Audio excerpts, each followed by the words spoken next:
feeling okay? Yeah. Because you get caught sleeping if you don't put a bucket of water on you. So you better stay awake. This ain't your average history economics class here. This is the real deal. Everybody, clap your hands for Runoko Rashidi.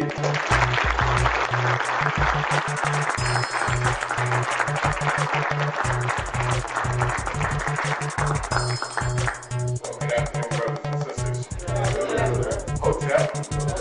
Let me begin in the African tradition. It's been observed already to first acknowledge all the elders in the room today and request their permission to speak. I have your permission to begin. Thank you. It's a pleasure to be here. Until yesterday, actually until today, I can say that there were 2 states in the South that I hadn't lectured in. One was Mississippi, and the other is Virginia. Now, all that changes with today. In fact, I had only been through Virginia one time. I took a Greyhound bus about 15 years ago from Atlanta, not even an Amtrak, a Greyhound bus, not even Continental Trailways, to Washington, D.C. And I remember stopping in Richmond for about 5 minutes, and that was the extent of my experience in Virginia. But now that I've been here just a few hours, I know I'll be back and I'm going to spend a lot of time here. This has been a wonderful experience already. I want to thank the Amani Foundation for bringing me here. I'm particularly grateful to Brother Sekou Garner, and give him a black hand in the Amani Foundation as well. I believe Brother Sekou and I began to correspond via the internet sometime in November. And I remember, I think I was on my way to Thailand and Cambodia, and I knew I wanted to come here, so I'm grateful to have this opportunity. Now, today's presentation is entitled Unexpected Faces in Unexpected Places, the African Presence Globally. And I'm going to use that word African over and over and over again, so get comfortable with that. And for many people, that might be a bit difficult, because I find in all my travel experiences, and I've now had a chance to lecture on 6 continents. I've lectured on every continent but Antarctica. And I'm looking for some black people down there so I can go down there too. But I find that wherever we are taught systematically to be anti-African. And to hate ourselves and to despise our roots. When I was a young child, and it is good to see so many children here today, because words are very, very powerful. I've learned that. And you never know what impact the words you speak are going to have on people in the audience. You never know whether the next Marcus Garvey or Elijah Muhammad or Harriet Tubman or Rosa Parks are waiting to be inspired. But I remember as a child, if you had called me in African, we'd be scrapping. We'd be rolling in the dirt, because that was the worst insult you could possibly give me. But if you call me in African now, I'm just delighted. Brother Sekou, were you trying to get my attention, brother?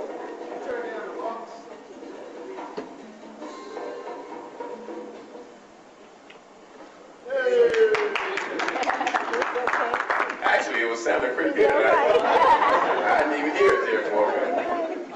Yeah, I've talked to be anti-African, and we're taught to be anti-African in Africa. I've done more than 1,000 presentations now, and a lot of times what I do, and I give seminars for teachers in the public school systems, and my job is to teach teachers how to incorporate this information in the curriculum. I remember doing a presentation a few years ago in Sacramento, California. I was born and raised in California, most of my life in Los Angeles. I live in San Antonio now. And I remember doing a presentation supposedly for minority teachers. And there were maybe 3 or 4 black folks in the room, and one was actually born in Africa. This is a brother from Nigeria, a middle-aged brother. And towards the end of the day, he stood up. I didn't know what he was going to say. And he said, I want to thank you. This is something I'll never forget. He said, I want to thank you for making me feel proud to be an African for the first time in my life. Some of us never developed that sense of pride, but we might as well get comfortable with it, because although we were taken from Africa, we took Africa with us, and it's in us now. So we might as well get used to it. I can't think of any other group of people that are taught to despise themselves to the degree that we are. My job today is to do three basic things. Number one, and this is the easiest part, is just to present a lot of solid information. That's simple. That's no problem at all. Done deal. But the next part is a bit more difficult, and that is to engage people in critical thinking and deep analysis. In ancient Egypt, and I'm going to spend some time talking about the Nile Valley today, not a lot, but some. In ancient Egypt, or ancient Kemet, we called it, the Black Land, there was an expression, and that was, ignorance is evil. Ignorance is evil. In Africa, in antiquity. In America, what do we say? Ignorance is bliss. Ignorance is happiness, ignorance is joy. In American society, supposedly the greatest country in many people's eyes that the world has ever seen. Now, I can deal with ignorance. I can deal with people who don't know. What bothers me, what frightens me, are people who don't want to know. That's the critical thing. People who say, I don't want to hear that stuff. Whenever we have a program like this, the whole university should be filled with cars. People should be lined up wall to wall. But we have not reached that level. So what we have to do is keep plugging away and plugging away and plugging away.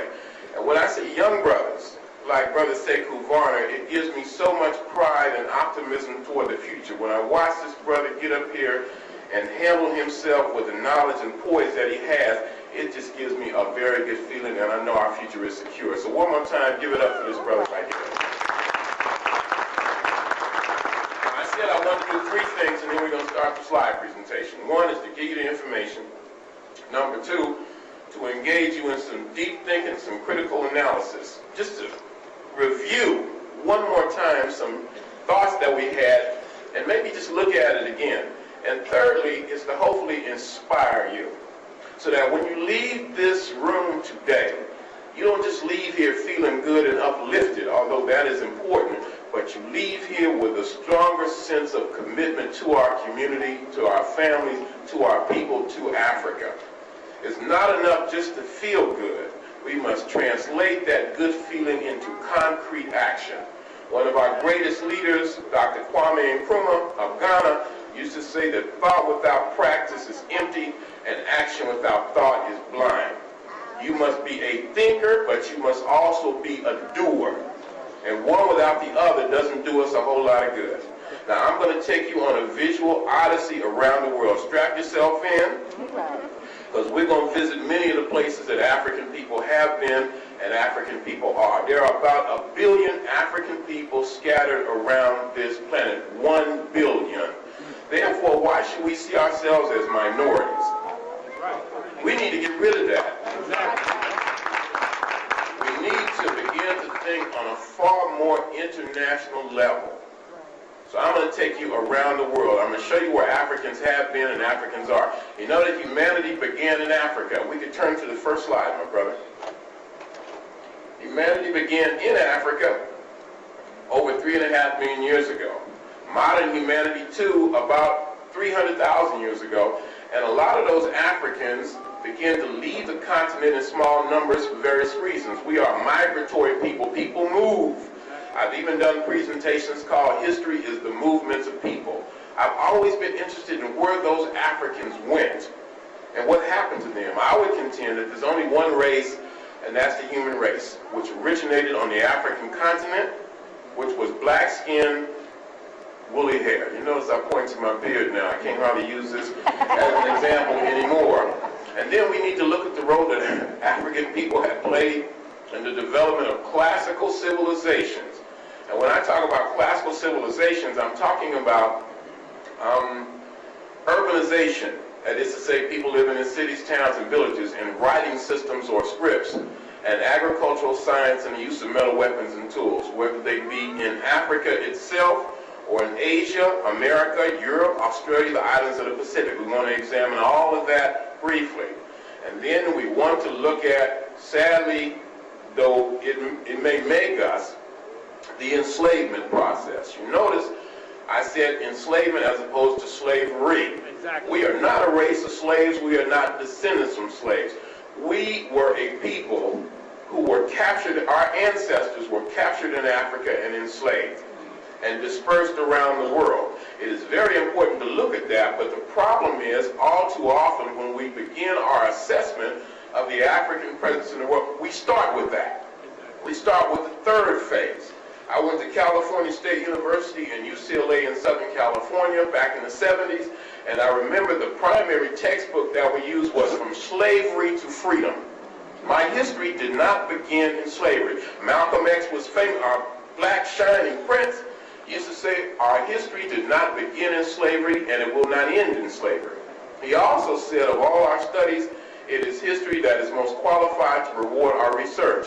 But when I look at the enslavement of our people, those brothers and sisters who were branded like animals, sisters who were raped, kept in conditions of extreme brutality, enslaved dungeons, one of which, by the way, was called Fort Jesus. The first slave ship, by the way, was called the Good Ship Jesus. That's a real contradiction. Those people who were taken out of that door of no return, I'm looking at it from the perspective of people who fought in the face of overwhelming odds to maintain their basic humanity. Do you know, for example, that the first republic, since it's African History Month, that we got 1 month, the coldest, shortest month of the year, to begin to tell a story that requires at least 13 months a year just to get started. We got a glorious story to tell. The first republic in the Western Hemisphere, brothers and sisters, was called the Republic of Palmares, P-A-L-M-A-R-E-S. It lasted for 100 years. It was established by African people who refused to accept enslavement. These brothers and sisters were commonly called Maroons. And this republic, Palmares, in the heart of Brazil, was established in 1698. The Dutch, the Portuguese couldn't crack it for 100 years. Do you know that in this country alone, that's just in the United States, not Mexico, the Caribbean, South America, or Canada, that there were more than 250 major slave insurrections. One time, black people marched on the city of New York. Another time, they marched on New Orleans, and probably marched on Richmond and a lot of places right here that I don't know a whole lot about, and still need to be marching. And then you had in Florida, a glorious chapter in our history, that a group of people called Seminoles, composed of Africans and indigenous people in this country, commonly called Indians, because Columbus got lost and called them Indians, and we still call them that today, those of us who don't know any better, fought a sustained war of liberation against the United States government for 150 years. One of the great leaders that they had was a brother named Kofi Abraham. That is a purely Ghanaian name. A lot of these black people were never defeated in battle. In 1859, on the eve of the Civil War, 2/3 of the United States Army and 2/3 of the United States Navy was in Florida fighting those folk. It was a crime, it was a penalty to even mention in the state of Florida that there were in the state of Georgia, that there were black people in Florida with guns because of the example that they thought they might set among the other enslaved Africans. In Iraq, from 868 to 883, occurred what is called the Revolt of the Blacks, a rebellion that lasted for 15 years. Those brothers and sisters marched on Baghdad. Some of them were never defeated. So even when we talk about the enslavement period, we can do it in a manner that will inspire our people to greater efforts, to greater heights. The reason we are in this room today is because our ancestors in some cases laid down their lives, went to prison, made all kinds of sacrifices for this generation to be here. I don't think that our ancestors went through that door of no return for no reason. They went through it and survived in the most humiliating conditions the world has ever seen because they thought that another generation of African people would have a better way of life. We are that generation. And as a result of that, we must pledge ourselves as living memorials to those ancestors and say you did not die and suffer in vain. And we are here to redeem you. And we will make sacrifices so that new generations of Africans will benefit from that sacrifice and be able to move the struggle forward. Somebody say Ashe. Ashe. Now let's move forward. I could use some water or something to drink because I'm going to be running my mouth a lot. Don't go forward yet. Reverse it. Let's begin with this one. This is our first identifiable, at least it has been considered. Am I talking too fast? No. But I tend to get excited when I'm talking about the history of black folk. And we need something to excite us. Big time. All strong people emphasize their history all the time. Weak people do not. And we are told that we are a people without a history. If you don't have a history, what kind of future do you have? If you don't know where you've been, where you going? Another African proverb says, if you don't know where you're going, any road will take you there. One last African proverb I love to repeat, and that is, until the lion has an historian, then the hunter will always be a hero. It's time for us to produce our own historians and tell our own story. Let's begin that story with Dinkanesh. This is a black woman of the remains of an African woman, and I love African women, big time. I think they're the most glorious things in creation. I love to see a black man with a black woman. Love that. I just got divorced, by the way, just in case. You never know. Somebody might be interested, just in case. This is, it doesn't hurt to say it. This is Sister Dinkanesh, D-E-N-K-E-N-E-S-H. That means you are wonderful. These are Dinkanesh, D-E-N-K-E-N-E-S-H. Dinkanesh, you are wonderful. These are the bones of an African woman dated to be 3.4 million years old. They were found in western Ethiopia, a place called the Afar region, A-F-A-R, in 1974. They were found by an African, by an Ethiopian. Now, of course, there was a European American named Donald Johansen who headed up the team, and he achieved fame and fortune as a result of something that he had very little to do with. Does that sound familiar to you? You heard that story before? He called her Lucy because there was a popular song in certain circles, it was popular, I suppose, called Lucy in the Sky with Diamonds, a Beatles song that was out at the time. I'd never really been too down with the Beatles. And they found these bones, and so they just flippantly, irreverently referred to her as Lucy. So we call her Dinkanesh. That is her true African name. Now at this time, 3.5 million years ago, there is no other humanity on any other continent. Humanity originated in Africa. We are the original man and woman on this planet. And all other people, like it or not, come from us. And some of them I know we want to disown, but they spring from us anyway, went into Europe in some cases and mutated. And that is what we call the European today. Next slide. Now let's briefly take a trip through the Nile Valley. Now I'm not going to just exclusively point to Egypt or Kemet. The word Kemet is the actual term.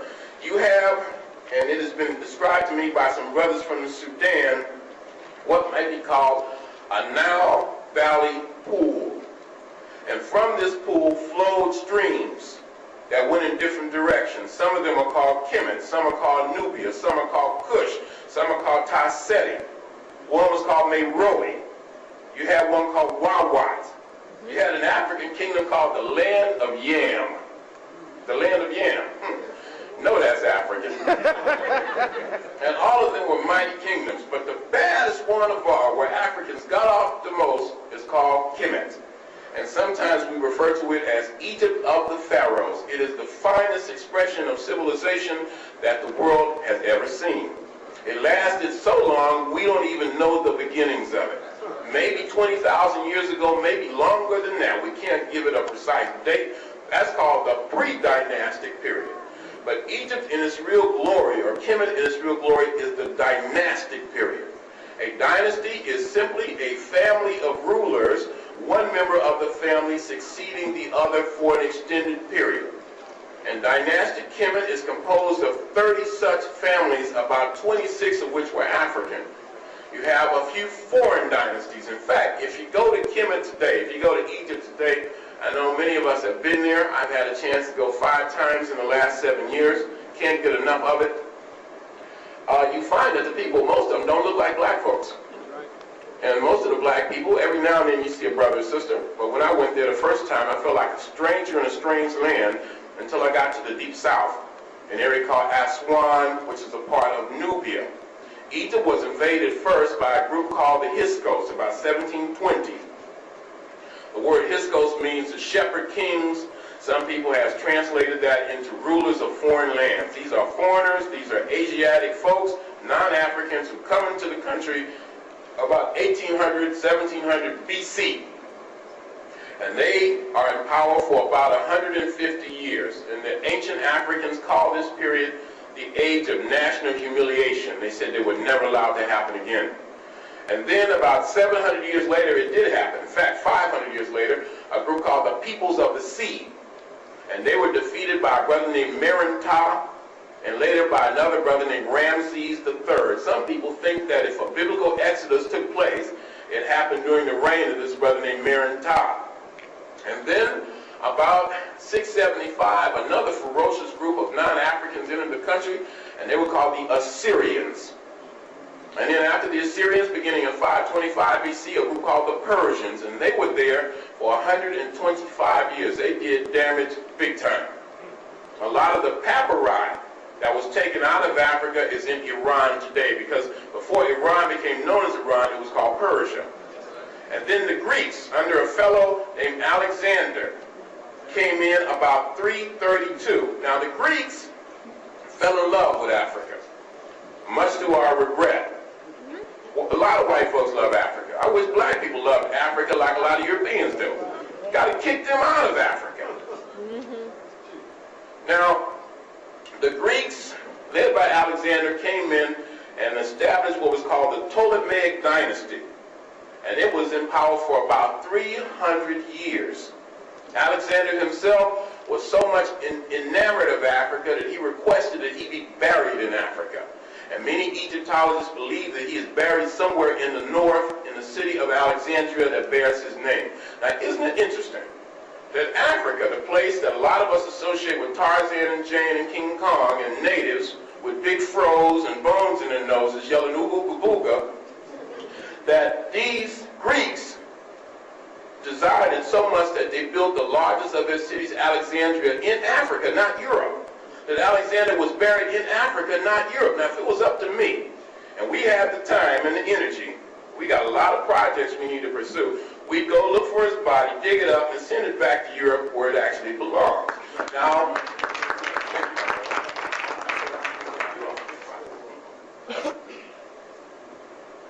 and then the Romans came under Augustus Caesar. And I haven't found any African ancestry in Cleopatra yet. Don't really want to find any. Cleopatra, I think, was a wannabe. If she could have been African, she would have been African. So the Romans came, and then the biggest invasion, and occupation of all, and that is the Arabs. The Arabs are non-African people. They were not invited to our home. Nobody sent them a letter of invitation saying, come on through. They invaded Africa. They enslaved our people. They softened it up to the extent that the Europeans could come in and pick over the bones. Those people are still in Africa today. They are not Africans. They have enslaved our people today in the Sudan and Mauritania. That is a disgrace. The idea that African people are enslaved in Africa today by non-Africans should be an insult to all of us. They are still there. They occupied Egypt, and they treat it as if it is their own. They exploit the monuments and antiquities of ancient Africa, and they disgust me. And then you have the French. Now the French are very important, because they came under Napoleon in 1798. Now, Napoleon's invasion of Africa is different than the others, in that he brings with his army of about 50,000 men, about 175 scientists, artists, and engineers. And these Europeans, these Frenchmen, begin to find out just how significant ancient Egypt had been. Up to that point, very few people had a problem, brothers and sisters, connecting ancient Egypt with Africa. It was just assumed that it was African. But when they began to find all these great things, Egypt was artificially severed from Africa.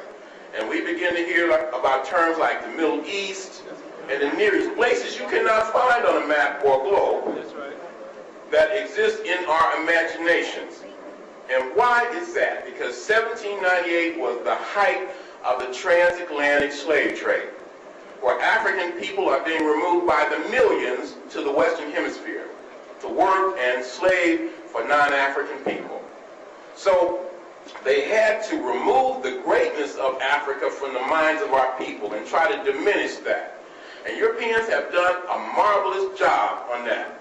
They have done it so well that I have heard some ignorant Africans say things like, we don't even have to mention their names, you know who I'm talking about. Thank God for slavery, because at least it got us out of Africa. Can you imagine a Jewish person saying, thank God for Adolf Hitler and the Holocaust because it got us out of Germany? You hear black folks say, I ain't left nothing in Africa, I ain't no African.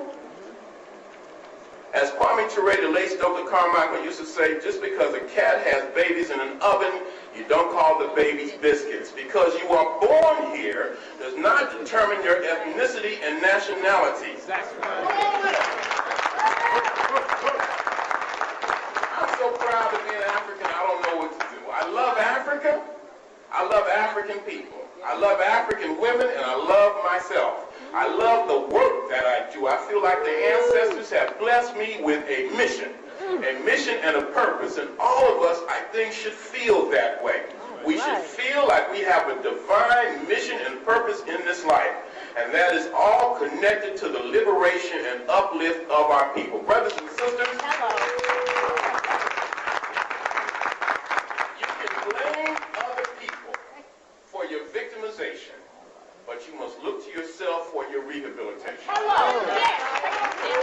That nobody, absolutely no one, is going to dig us out of the hole we're in but us. I believe that we can take our destiny in our own hands and do anything we choose to do if we believe in ourselves, if we love ourselves, and if we're willing to come together. And don't say black people can't unite, Africans can't get together. Look at yourself and say, now what am I doing to advance the cause of African victory? I believe that I am a soldier in the army of African liberation. Okay? And all of us must feel that same sense. Now, let's go back to Kemet, but I had to give that long preface and put it in a kind of a context. And it is a Sunday, so you forgive me if I do a little preaching. Now, this brother right here is named Aha Mena. He has a name that everybody should be able to remember. Aha, said the brother. He is the first king that we know of the first dynasty. And I've actually had a chance to see this artifact. It's been stolen from Africa, like so many things have been, including us, and taken, and it's in a museum in London. This is a magnificent piece. That crown that you see, probably you've got some brothers, even some sisters wearing it in the room today, and please patronize the vendors. You got some wonderful vendors out there selling all kinds of things. Let's support each other. Let's support positive black business establishments. He's on the throne for about 66 years. He's so tough, he lived to be 99 years old. By tradition, he died on the banks of the Nile River with a little spear hunting for a hippopotamus at the tender age of 99. That's a tough African there. His mother was very important. His mother's name is Hotep. And she is the first woman whose name we know in history. So when we look at Kemet, we're also looking at a society where women were highly uplifted, where women were very important. In fact, at the head of every dynasty is a female ancestral figure.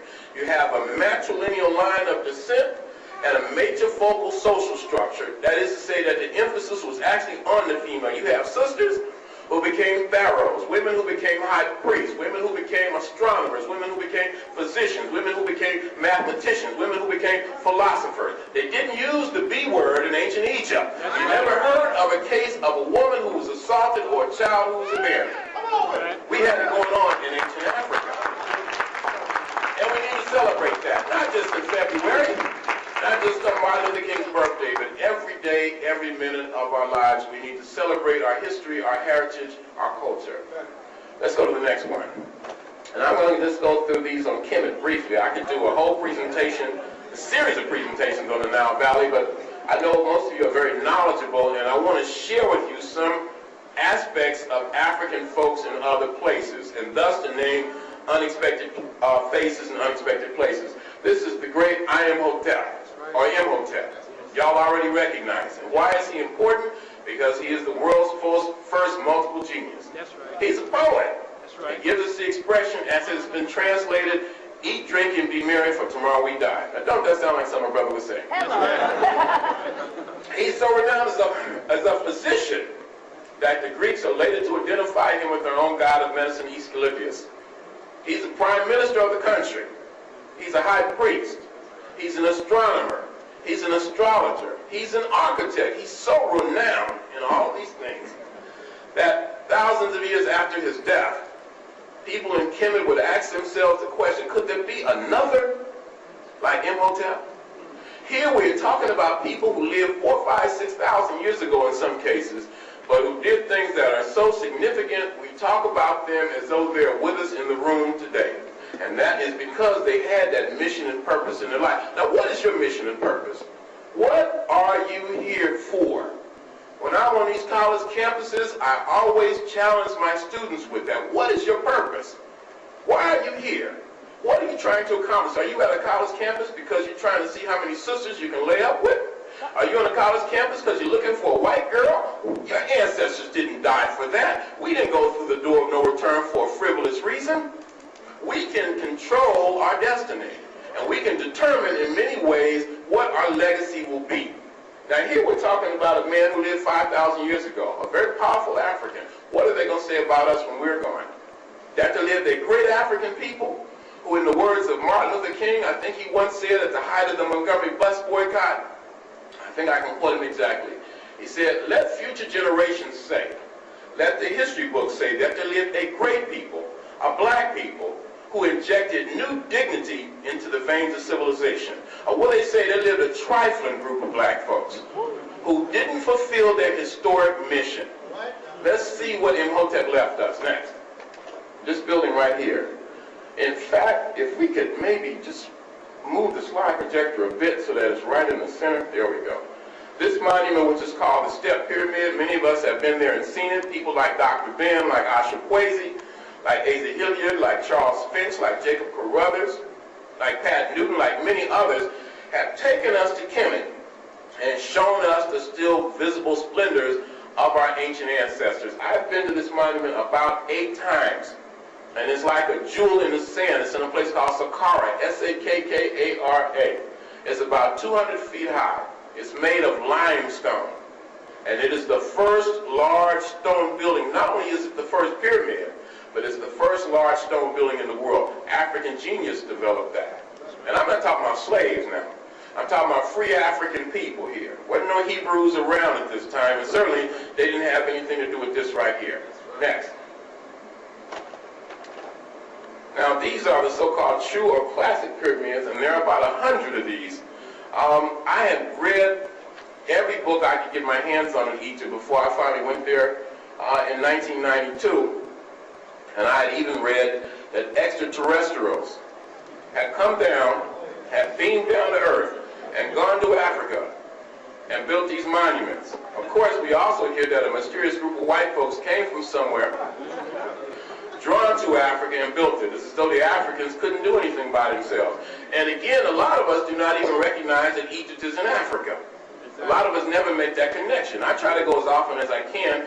And whenever I take a big trip, I always go spend time with my mother. She lives in L.A. She's 82 years old. I love her very much. I lost my father last year, so my mother's even more important.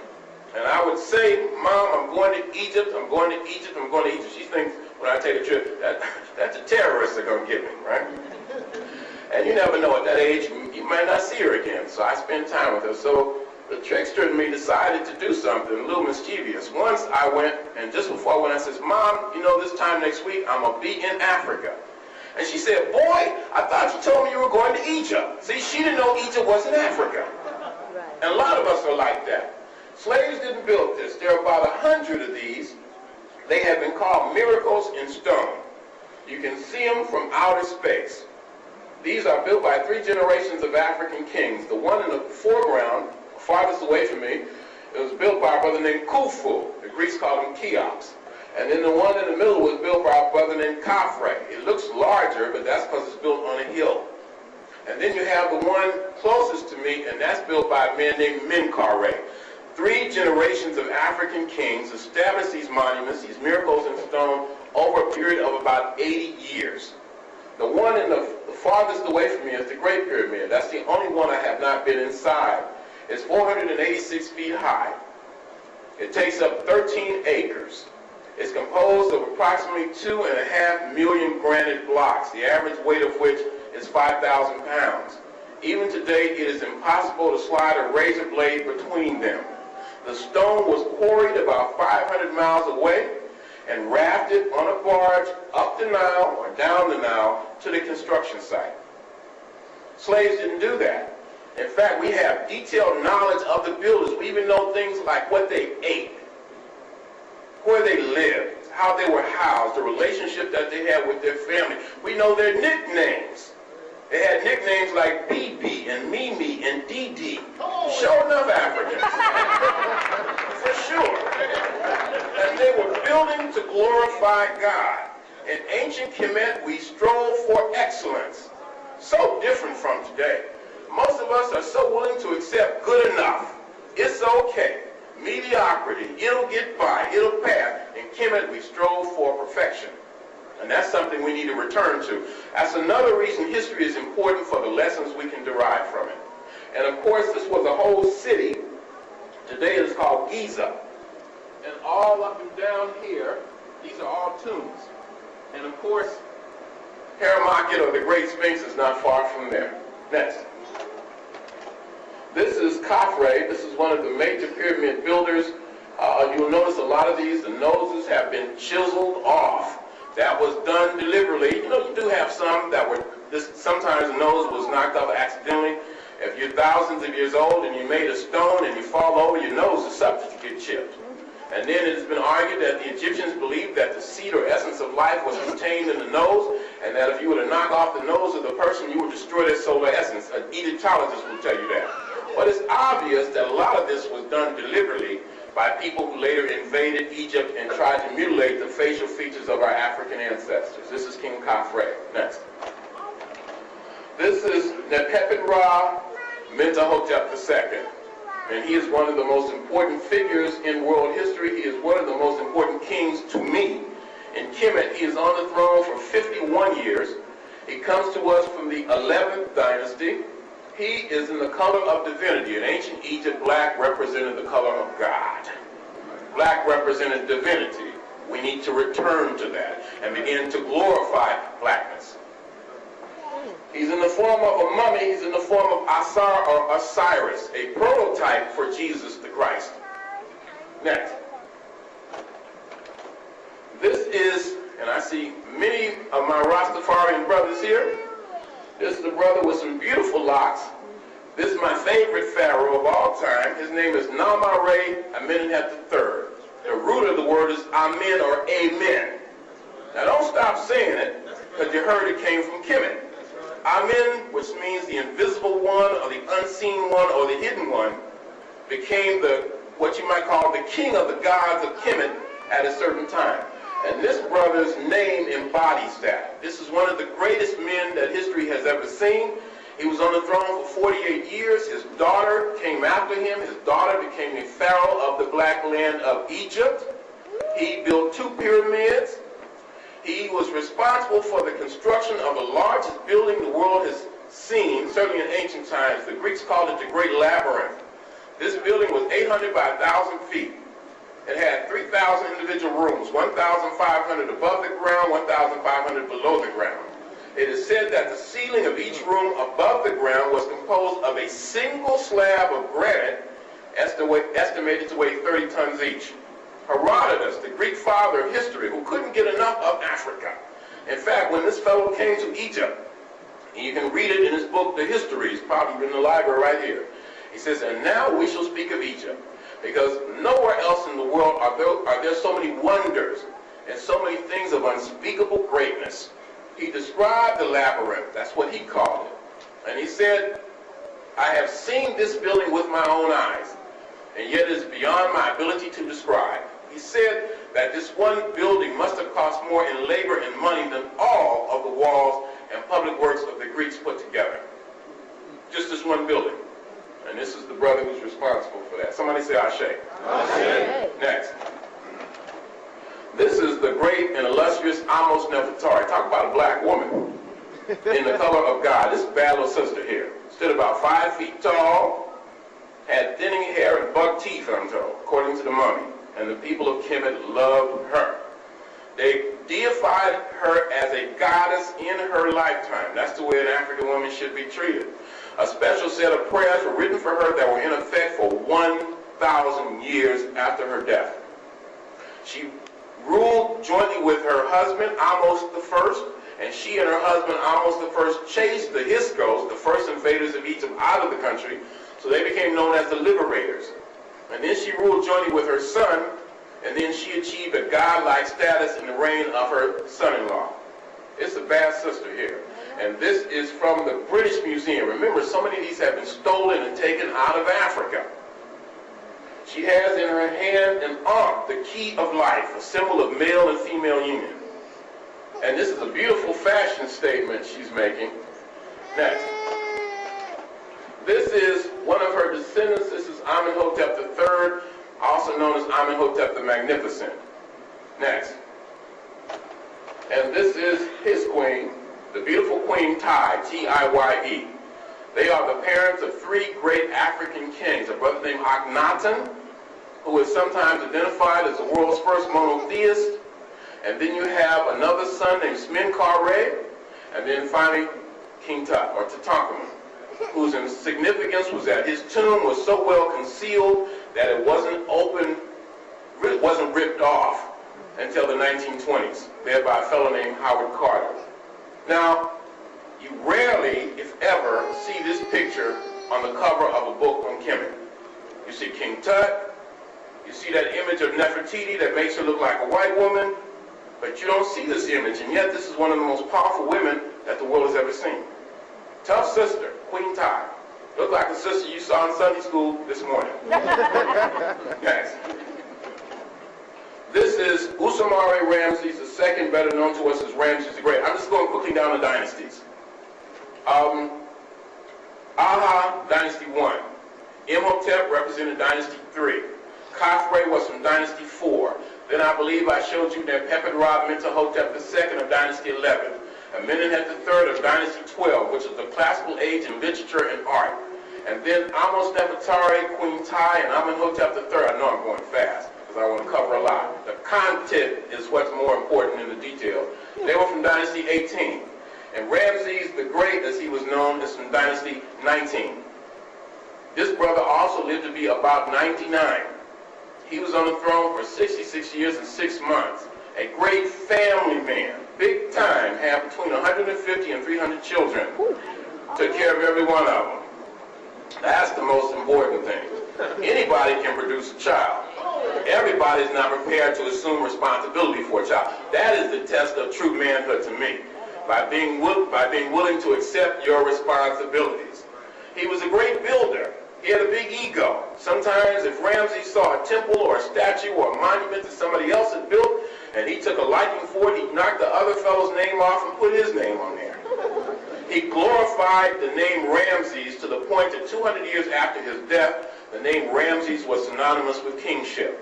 And for those of you who do not think that the ancient people of Kemet were African, just compare it with this brother right here from Rwanda, a Tutsi from Central Africa.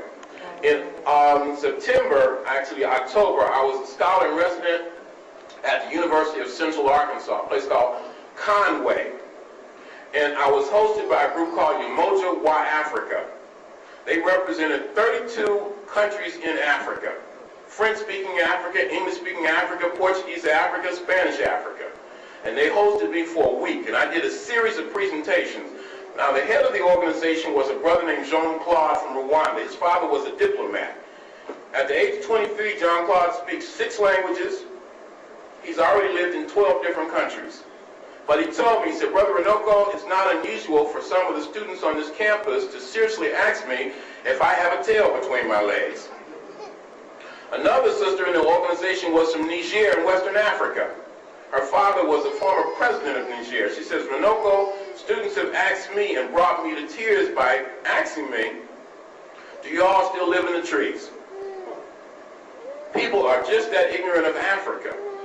This is a university we're talking about.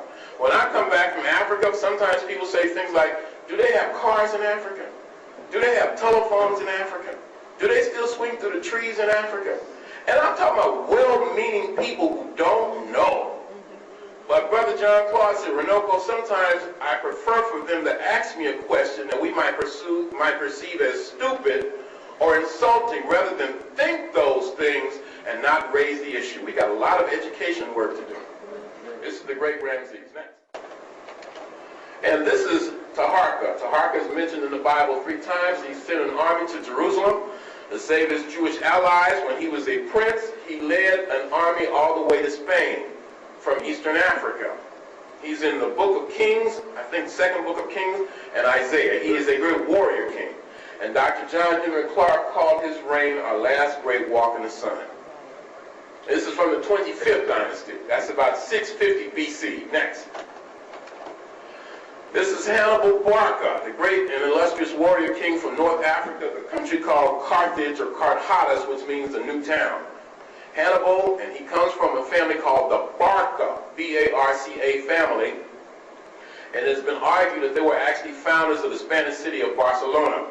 Of course, Hannibal achieved lasting fame by taking an army with elephants across the Pyrenees, over the Alps, over the Rhone River to the doorstep of Rome, and fought the Romans who were trying to wipe the Africans out for 20 years.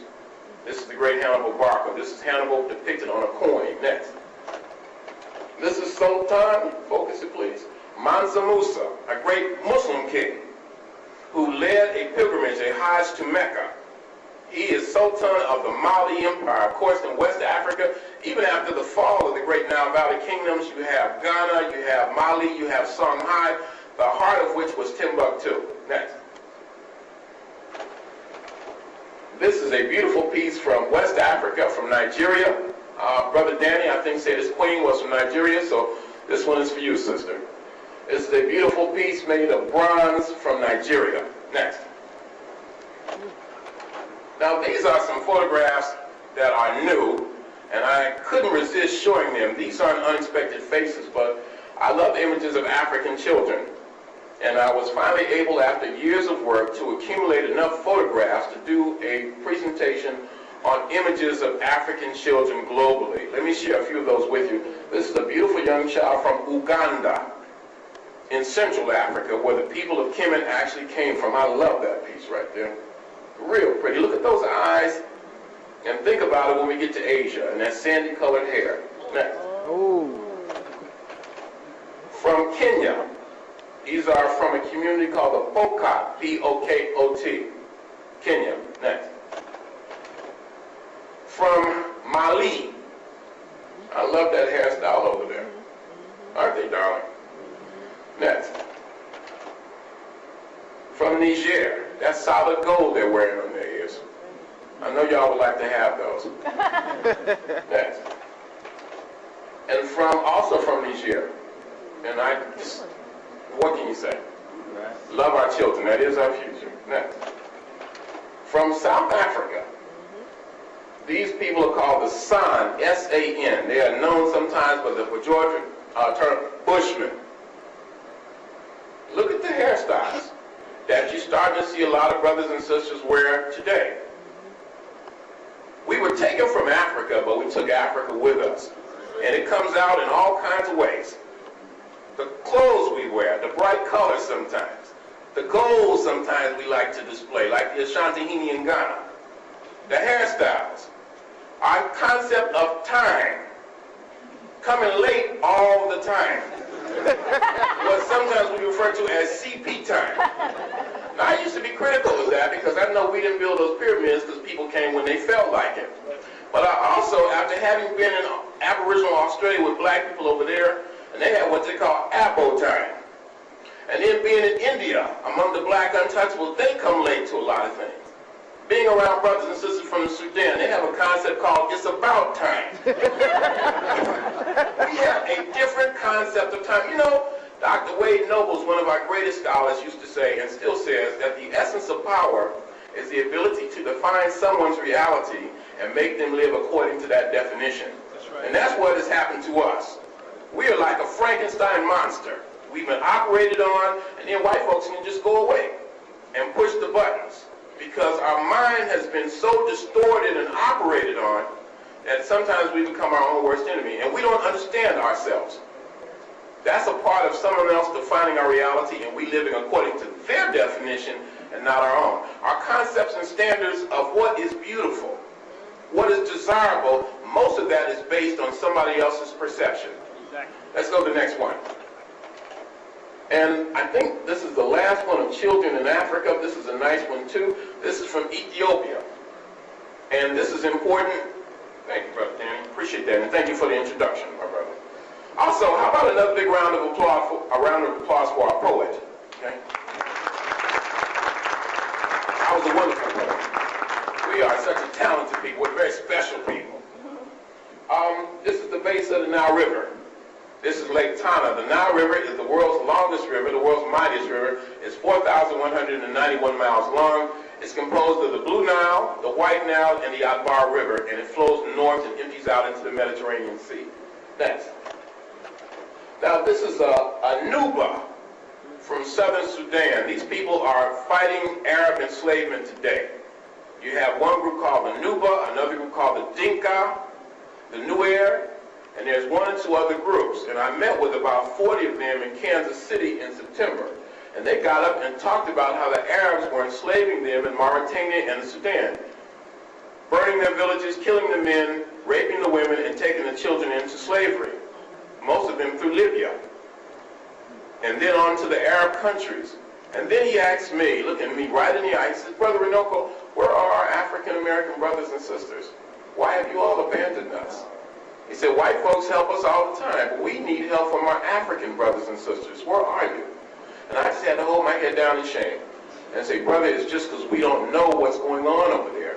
And I pledged myself to help elevate that cause. Slavery in Africa in the year 2000. Next.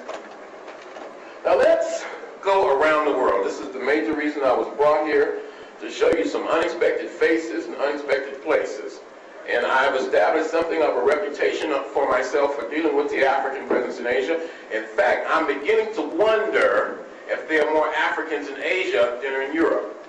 This is from ancient Syria in Western Asia. This is 2,000 years old. A black nobleman. Next. This is a depiction of Ishmael. Ishmael is a traditional ancestor of the Arabs. He is the son of Abraham or Ibrahim and a black woman from Egypt named Hagar.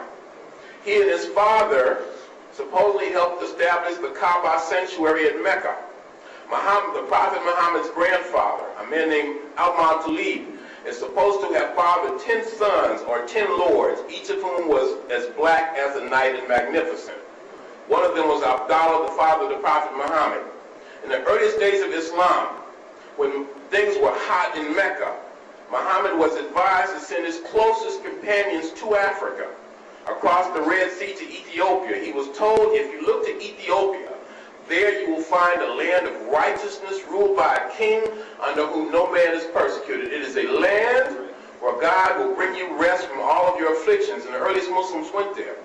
And when they came back to Mecca, when things had settled down and Islam was established there, Muhammad coined an expression that said, he who brings an Ethiopian woman or an Ethiopian man into his house, an African man or an African woman into his house, brings the blessings of God there. The first Muslim to die in battle, Mija, was a black man. Muhammad's closest companion is a black man from Ethiopia named Bilal. According to J.A. Rogers, one of our great scholars of all time, some of his books may be out front, the Prophet of Islam told Bilal, Bilal, last night I dreamed I went to paradise, and I found that you had been there before me. You have black imams, black muftis, and you have a prominent black presence in Arabia today. Next. This is a depiction of what is described as a South Arabian temple guard. That's a bad brother right there. The sisters seem to love that slide, and I wish I had about 10 brothers like that just to go around in my slide presentations, okay? Don't let anybody go early. Make sure everybody buys something. Keep everybody in line. Next. This is a brother from Southern Arabia today, the Arabian Peninsula. Next. This is a sheikh from Arabia, from Saudi Arabia, a Saudi. You have Prince Bandar. You got a lot of folks like that. Not only is he a sheikh, he was the Minister of Finance. This photograph was taken in 1954, the year I was born. A lot of black folks like that. The Crown Prince of Kuwait is a black man. You have black people in Oman, in Abu Dhabi, in Kuwait, Abu Dhabi, Bahrain, Qatar, the United Arab Emirates, Oman, Yemen, Jordan, Israel, Syria. Black people in all these places today, and we are not really connecting with them. We got to change that. Next. This is a sister from Palestine. She was a former student at Howard University. I lectured at Howard last night. I was told by the person who gave me this photograph, Dr. Khalid Abdul Al-Mansour, that this was the first wife of Yasser Arafat. So at least Yasser had good taste. This is a sister from Yemen. Now we're in Southern Arabia, in Yemen, in the Arabian Peninsula. This is a black medical doctor. And isn't that beautiful what she's wearing? Next. This is from ancient Turkey. This is 2,000 years old. That story has not been told. Next. From ancient Afghanistan. I call this piece The Man from Afghanistan. This is in Central Asia. This is a brother, a warrior. Now notice as we move into South Asia that the texture of the hair changes. And you begin to see black people with naturally straight to wavy hair. This is made of terracotta. This was taken from a place in Afghanistan called the Hall of the Black-Skinned Warriors. Next. Now this takes us to India. And this is a photograph that I shot myself. A lot of these are my own original photographs. This is taken from a city called Bodh Gaya. And this is a statue of the Buddha. Bodh Gaya is the place where, as you know, the Buddha is supposed to have sat under the Bodhi tree and received enlightenment. And I had a chance to go there in 1998, and I took this magnificent photograph, this photograph of this magnificent black statue of the Buddha. And I was surprised to learn that the Buddhist priests who ran that temple actually are familiar with my work. Because I've been working with the people called the Dalits, D-A-L-I-T, or the Black Untouchables of India since 1986. I went there, and let me just tell you a bit about the Untouchables of India. The name untouchable implies that the touch of these brothers and sisters is thought to cause pollution and contamination in Hindu thought. These are the most oppressed people in the world. In many parts of India, I have seen this with my own eyes, they are forced to live like animals. A common form of humiliation that they are meted out every day in some parts of India is to make them eat human excrement, to force them to drink human urine. In some parts of India today, in 2000, they cannot hold their heads up while walking down the street. Women are constantly raped. People burnt alive. I've been in communities in India. For example, I've been among a community in a place called Patna. It's thinking as if you were saying partner and you were speaking Ebonics. Patna in East India. And there's a group of black folks over there called the Dome, D-O-M. The Dome earn their living by scavenging. That means they clean toilets with their hands. And they put the feces in a bucket and walk to the edge of the community and dump it. And you can see this with your own eyes if you know the right people who will take you there. And you can see the feces just streaming down their neck. Some of these brothers and sisters are taught that their mere shadows will cause pollution. They are taught that in Hindu thought, because of karma and rebirth, something that they did in a previous lifetime, they're being punished today. A lot of us believe that. We believe we've been cursed, or we offended God, or we did something. Otherwise, why are we in the condition that we're in?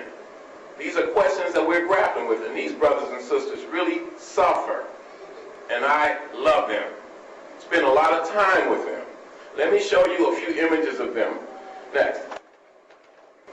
Actually, this is before we get to the Untouchables. This is one last picture of a brother from early India. His name is Malik Ambar. He's another Muslim. He was captured in Ethiopia around 1575, taken to Asia and enslaved. He became a Muslim. He gained his freedom. He became a great guerrilla warrior.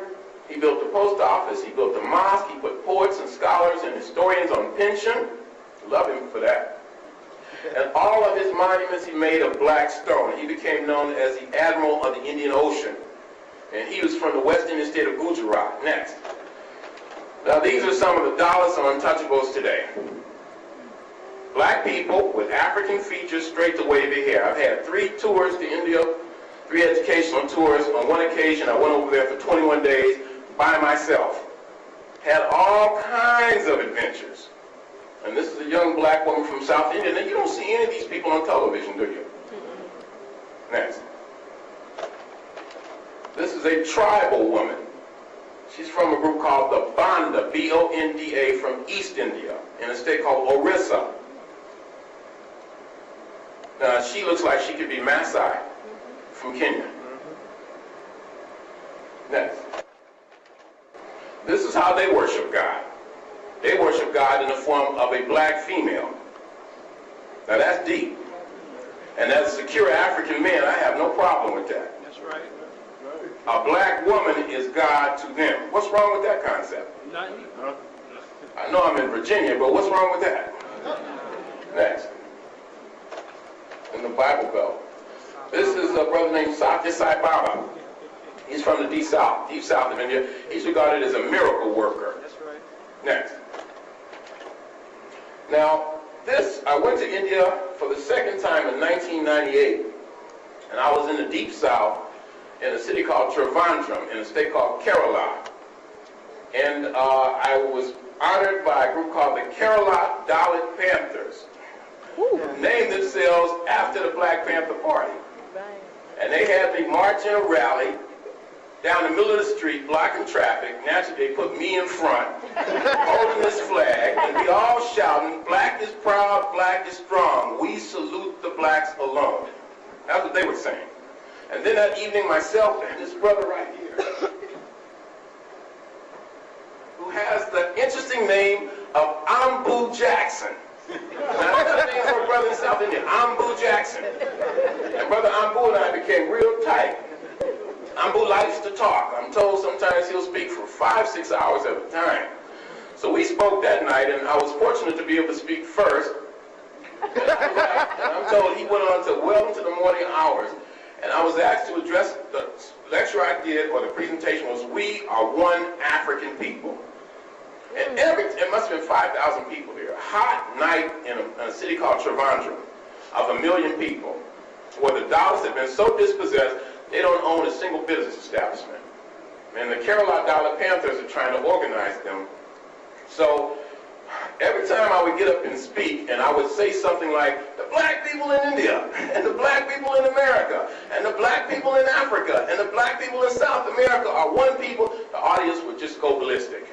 It's like they have been waiting to hear that all their lives. There's a rising African consciousness movement in India.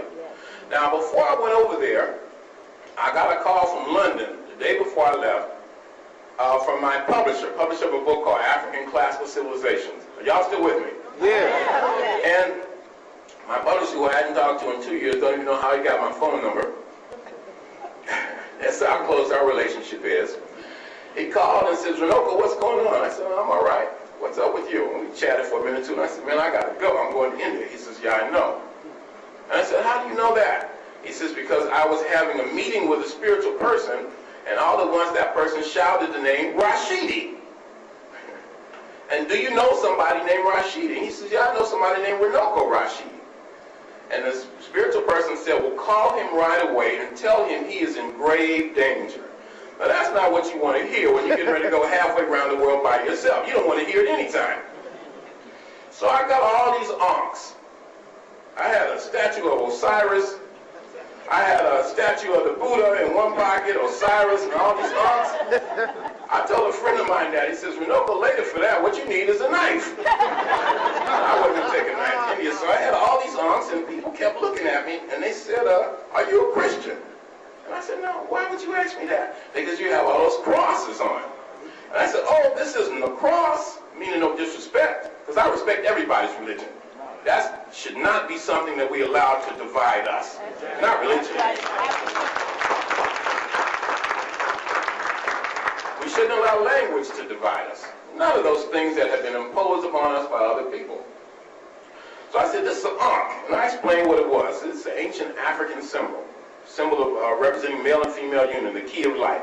And they liked that. So when I came back the next year, I went there again in April. I took 17 brothers and sisters with me. I met one of the guys who had asked me about the ankh. This brother had made 3 ankhs out of coconut shell. And one of them, he had red, black, and green beads on there. I've been to parts of India where I have been met by people shouting, "Free Mumia Abu Jamal." There was a reception for us in New Delhi, and the person who spoke on the life and times of Malcolm X. I went to a place called Bhubaneswar, where the brother who was the moderator of the program, who reminded us all of Dr. John, the great Dr. John Henry Clark, finished the day by reading the immortal words of Claude McKay, "If we must die." Ooh. You know that poem that says, "If we must die, let it not be like hogs pinned in an inglorious spot."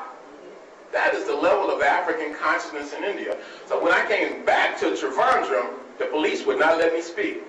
They followed me from the airport and summoned me to the commissioner of the police who took my passport and asked me what I was doing. I said, "Man, I'm a tourist." He said, "A tourist, huh?"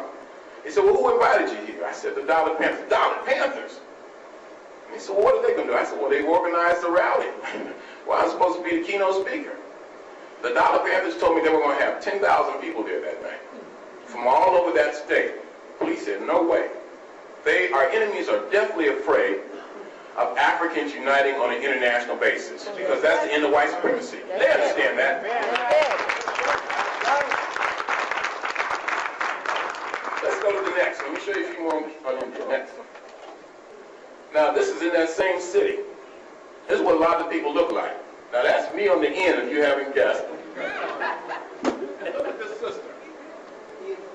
Now, the reason yes, she is beautiful, but the reason we took the photograph is because it looks as though we could be related. Right.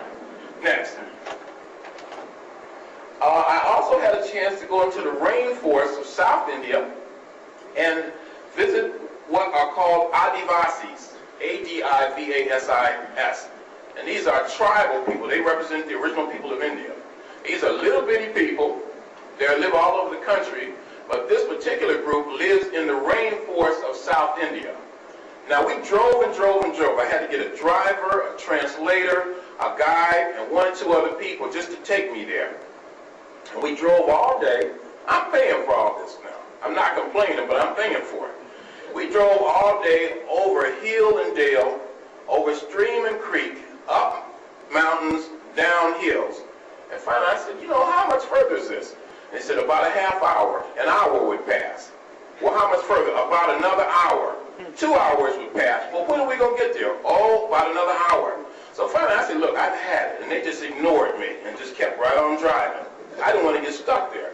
And finally these little people started popping out of the forest, looking at me. Next. And you get an idea as to what they look like. Now, one of the good things about it is that I felt tall, perhaps for once in my life, right there. That man was about 50 years old, and his wife was 40 years old. This is in the rainforest of Southwest India. Next. This little lady, there are my guides and translators. This little lady saw me from a distance and followed me for you see some of the ankhs right there? This little lady followed me for an hour. Through the forest, it was 100 degrees. A little swarm of bees were following me around. People offered me the fruits of the forest. Everybody would offer me tea. That's a big thing in India. I think that's where the British got the idea of tea time from. And they would offer me things like raw honey. And somebody handed me a cup of raw honey, and I looked down in there, and there were all these bugs in there. But to refuse it would be to insult them. So I took a little sip, and I said, "Oh, it's delicious, you have some," and handed it to the next person. So after about an hour of that, my spirit of adventure had been seriously diminished, and I was ready to go back to my hotel. So that lady kept following me, and finally she caught up with me, and through a translator, she says, I know that you are not from here. And I asked him, I said, how often do you all have visitors? He said, visitors? Nobody ever comes here. And if they do, we chase them away with our machetes. Fortunately, they weren't waving a machete at me. And she said, I know you are not from here, and that you must be from somewhere far, far away. But I feel as though you are a part of me, and I'll never forget you. And I must admit, I broke down and cried like a baby. It's a heck of a thing to be 12,000 miles from the place you call home, in a place you've never been or thought you would go, and people say we have a spiritual connection. Next.